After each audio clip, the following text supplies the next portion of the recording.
All right, guys, what's going on? It's Jack, and welcome back to another video. And Ubisoft recently had their quarterly earnings report, and they had a little bit of something to say about XDefiant. But so far, it seems like XDefiant is profitable for now. Because as you guys know, as much as I love XDefiant, as much as I want to support the game, and as much as I want to see it thrive and everything like that, I am a person that also lives in reality. Don't get me wrong, I love fantasy, but we cannot deny reality, and I'll be getting into that in a second.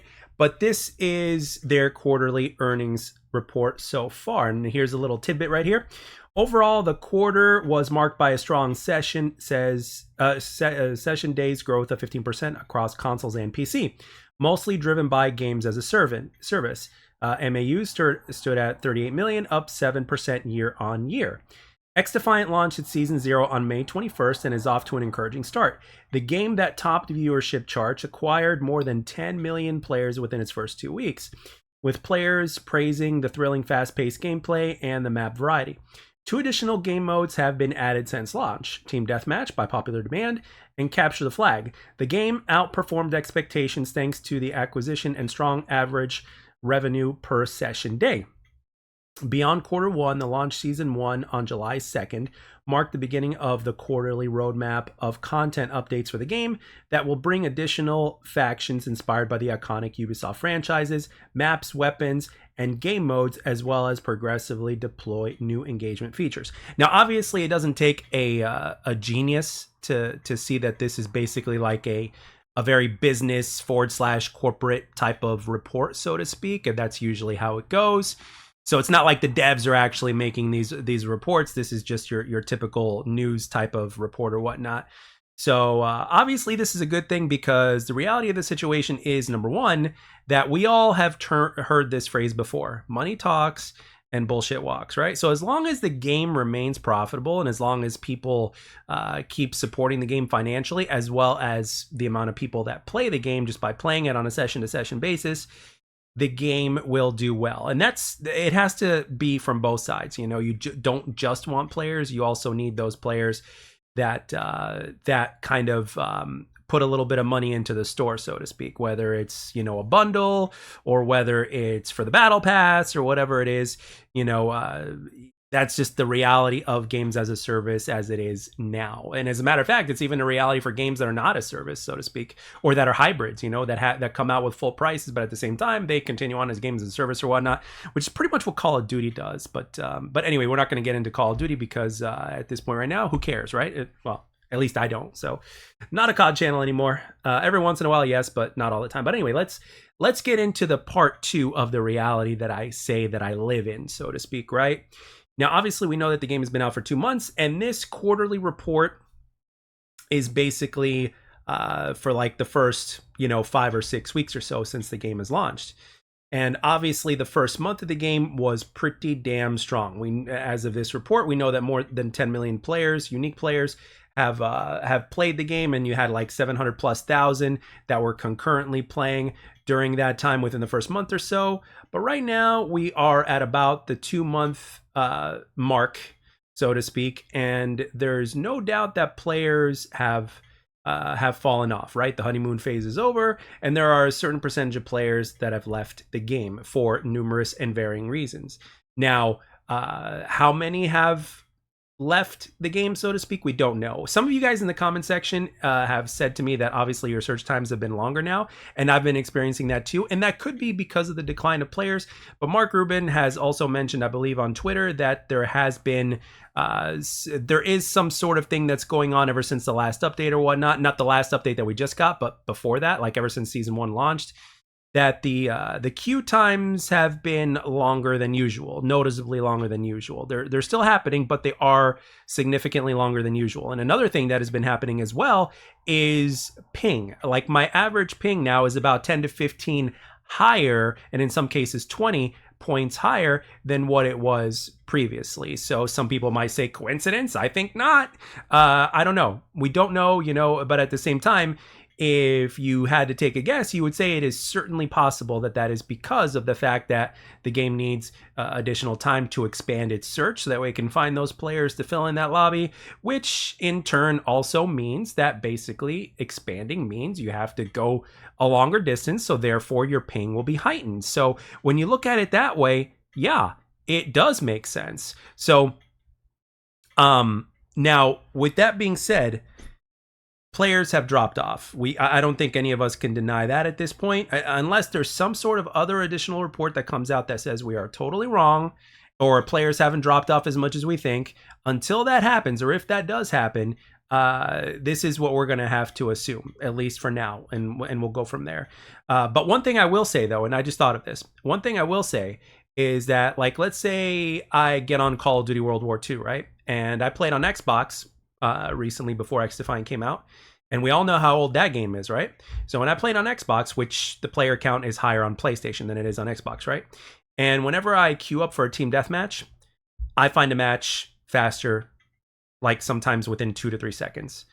And at most, like let's say 10 to 15 seconds to find a match in team deathmatch in Call of Duty World War II on Xbox in the year 2024. So that doesn't necessarily, so it just goes to show you that even though it makes sense that it's because players are dropping off and the search is expanding, it doesn't mean that it's always the case. Because as we know, in Call of Duty World War II, those players have definitely dropped off. There's definitely not as many players playing it as there was during the game's life cycle. But you guys get the point, right? That game came out in what, 2017 or whatnot? So, I mean, it's going on 7 years now in terms of since the time that Call of Duty World War II released. So, which just goes to show you how important that fact is right there. So, but I just thought I'd kind of mention that, so that way there would be at least a give and take when it comes to this. And a couple of other things I wanted to mention that might be of interest to you guys. Some of you guys have been very vocal in the comment section about private matches, and yes, they are confirmed to be coming, and with bots. Because one of the big questions I had was, okay, we're going to get private matches, but are we going to get them with bots? And yes, it has indeed been confirmed that we are getting private matches with bots, indeed. So for those of you guys that are interested in doing that, that is definitely coming. And one more feature that the devs are actually looking into that I didn't see coming, but that was mentioned recently, is a server browser of some kind. Now, I don't know if it's going to be exactly like, well, it may be a custom server browser or something like that, but that's something to look into. But basically, I think it's going to be something simpler to where it's like you can choose which server in a particular region that you want. You know, Battlefield does this. So I think XDefiant is going to do its own version of that. And if there weren't a significant amount of players playing the game, I don't even know if this would be something that they would even be looking into, at least not right now. But at the same time, do you even need the higher number of players in order to do that? I mean, probably not, especially since crossplay is a thing, and as well as the fact that if you look at PC, when you look at other games out there on PC that are really, really old, and I mean really old, there's servers that you get to choose to play on that still run to this day on that. So I think like Plutonium for Call of Duty might be one of them or whatnot. And then of course you got your OG Battlefield games or just Battlefield games in general. So that's something that we can't forget either. So if you think about it, it's a mixed bag, and it's like, okay, what do we believe? So, but at the same time, I still believe that the player count in terms of concurrent players is significant with XDefiant. And I still think that we are in a good spot to where the game can remain profitable. And obviously, if people, and I can't believe I'm saying this, but it's true, if people are buying a decent amount of bundles in this game to where it's literally making the difference, yeah, you can. I totally agree with you guys to where, you can, put the, you can kind of look down on the bundles and look down at the store and just kind of frown at it or whatnot. But at the same time, let's not forget one thing, that it is helping fund the game, and it is helping make the game better, and it is helping to pay the salaries of the devs and so on and so forth. And let's not forget that it is a free-to-play game. And if you were to spend money on it, you don't have to spend as much as a full-price game. You could just spend, like, let's say, I think the cheapest thing is like, what, $8, maybe $10 or something like that. If there's a couple things that you need to get or whatnot, or to show your appreciation for the game. That's it. Simple as that, really. But would I like for there to be battle passes? Would I like for there to be another way to where the devs can earn money and we continuously get support? Yeah, I mean, I would love to be able to get the best of both worlds, so to speak, with it having its own unique way. But But I'm not gonna lie if I say, if I told you, that I miss the old days, right? To where it's like you pay for one game, and however long that game lasts, you get continuous service. You know what I mean? So, because you already paid for it full price, so it's almost kind of like insurance in a way. But at the same time, it is a year 2024, and things are different. And the fact remains that is, whether we like it or not, bundles and people buying bundles actually fund the game. And the good news is that we have devs on deck for XDefiant that actually care about the community. And as long as that remains a thing, then I think we'll be okay. Let people, I mean, who am I to tell people what to do with their money? The more money the bundles make, the better. As long as we don't cross that line of going in the direction that Activision went to. And what I mean by this is, as long as we don't get to the point to where, the publisher tells the devs to stop listening to the community, and we could do whatever we want because we're rich, et cetera, et cetera. It doesn't matter anymore. People are going to keep buying our bundles no matter what.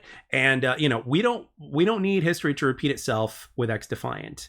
And as you guys know, history does repeat itself, but let's just hope that isn't the case for XDefiant. And let's hope that the devs continue to support the game, that they have been supporting it. And again, like I mentioned before, I really look forward to seeing what XDefiant is going to be like a month from now, 2 months from now, 3 months from now, a year from now. And we may even do a year in review to kind of compare everything that is now and what ends up being, let's say, 10 months from now. But with that being said, guys, that's all I got for this one. I want to know in the comment section what your thoughts are on everything, including the quarterly earning report, as well as your faith in the game, your experiences in the game, and anything else in terms of, private matches or the server selection that I mentioned earlier. If there's anything you want to put your 2 cents on, please feel free to do so down below. So with that being said, I'd like to thank everybody for taking the time to watch and or listen. I hope you enjoyed it, and I'll catch you guys in the next one.